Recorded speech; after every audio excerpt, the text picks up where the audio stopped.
Hola arcadianos, soy Ariel S. Mirot y esta es una nueva tertulia con el Doctor. ¿Sabes? Estoy contento, Robbie.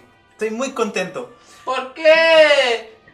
Porque esta semana, la semana anterior, tuvimos una grata sorpresa en el estreno de Guardianes de la Galaxia Volumen 2.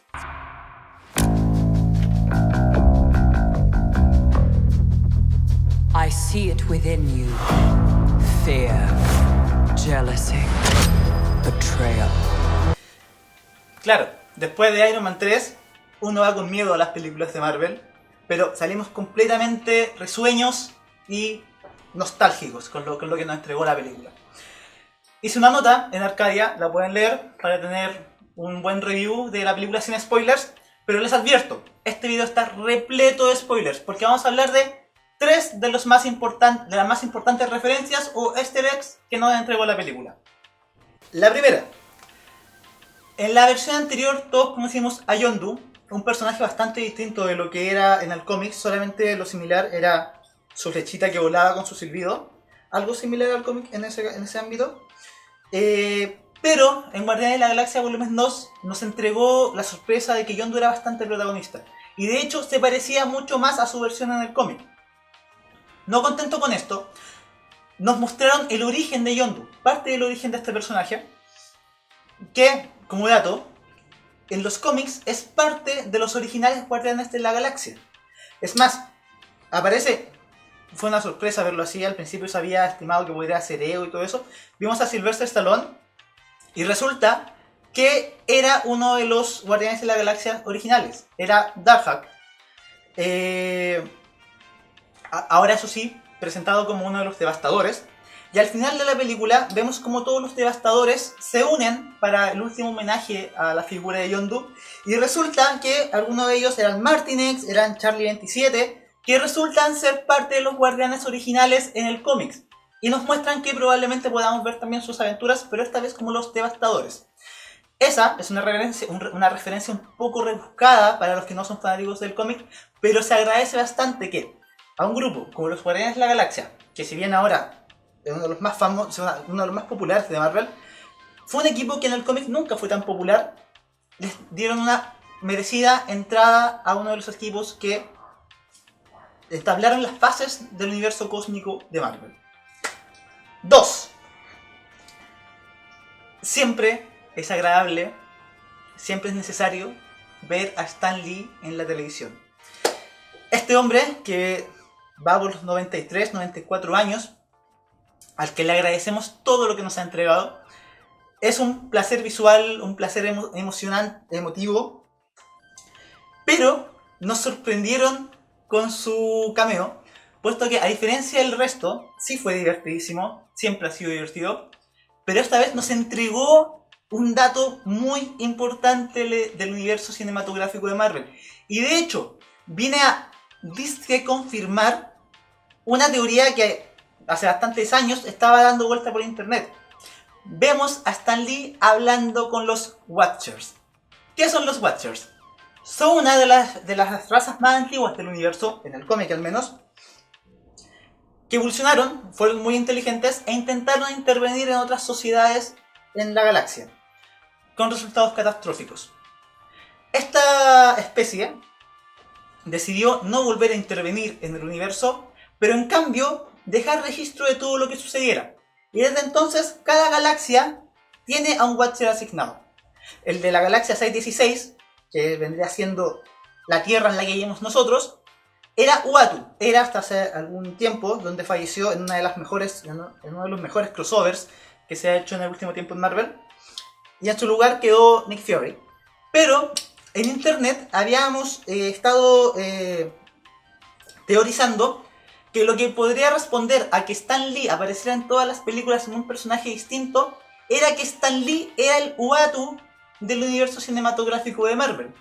Y por eso estaba presente en cada momento importante. Ahora vemos a Stan Lee hablando con los Watchers, contándoles sus historias, a Stan Lee siendo Stan Lee. Lo que nos confirmaría que, si bien Stan Lee no es un Watcher, al menos es una fuente confiable para que los Watchers sepan lo que está pasando en el universo. Así que con esto, Stan Lee queda siendo Stan Lee en el universo cinematográfico de Marvel y estando por sobre el resto del planeta, que es básicamente lo que pasa en el cómic. Así que gracias, Guardianes de la Galaxia Volumen 2, por habernos entregado un tan necesario cameo de nuestro generalísimo Stan Lee. 3. La película nos sorprende contando con 5 after credits. Algunos son más necesarios que otros, hay uno bien cómico sobre Groot, pero el que más sorprendió, con el que más gritamos, fue con uno donde estos villanos conocidos como Los Perolites del universo. los Perolites del universo, estos personajes dorados, claro, los palanquean durante toda la película, pero al final la sumo sacerdotisa quiere venganza y crea a un personaje al que ella va a llamar Adam. ¿Quién es Adam? Gracias a Guardianes de la Galaxia 1, internet explotó, puesto que en la colección de El Coleccionista, valga la redundancia, de fondo se veía un capullo bastante asqueroso, una especie de masa verde con puntos negros, que en un momento, cuando los guardianes entran, está cerrada, y cuando la gema del poder explota, y se ve al coleccionista enojado, ahí cabizbajo, este capullo está abierto. ¿Qué significaba ese capullo? Buscando por los cómics, los fanáticos nos dimos cuenta que ese era el capullo de Adam Warlock, uno de los personajes cósmicos de Marvel más importantes, porque es el mejor amigo y el principal rival de Thanos, el Titán Loco, el personaje que está uniendo todas las películas y el que va a concluir con la primera gran fase de este universo cinematográfico.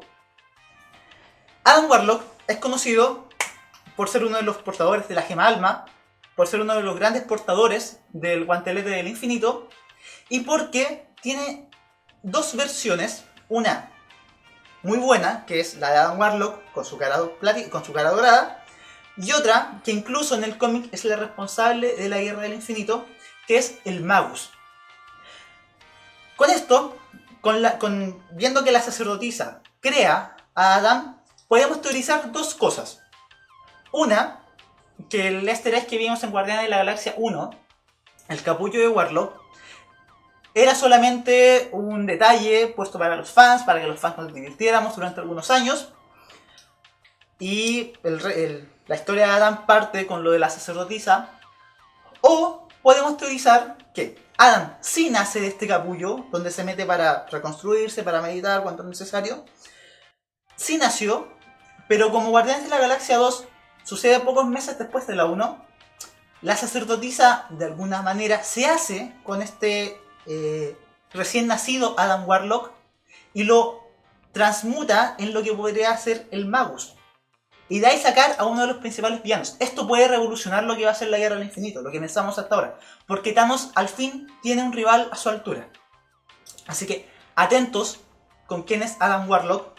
Podemos googlear, vamos a hacer algunas notas hablando sobre estos personajes cómicos súper poderosos.